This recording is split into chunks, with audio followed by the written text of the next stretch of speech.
చాలా కుటుంబాల్లో ఏం జరుగుతుందో గమనించండి. తండ్రి మైనస్ పాయింట్ అవుతున్నాడు, నన్ను మన్నింతురుగాక.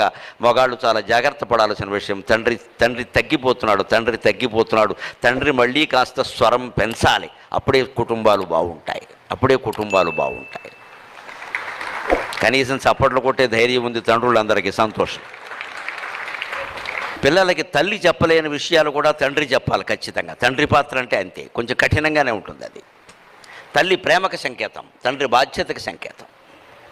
తండ్రి బాధ్యత చెప్పాలి ఖచ్చితంగా. అడగగానే డబ్బులు ఇచ్చేయకూడదు, ఆలోచించాలి కాస్త. మా అబ్బాయి ఎప్పుడూ ఏం అడగలేదండి కాబట్టి ఇప్పుడు అడిగాడు, ఎందుకు ఆలోచించు ఓసారి. తల్లి చెప్పాలి.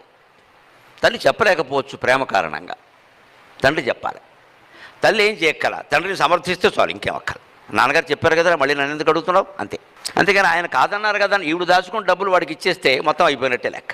దానికి చింతామణి నాటకంలో ఉంది అద్భుతమైన పద్యం. బిల్వమంగళుడు వేశ్య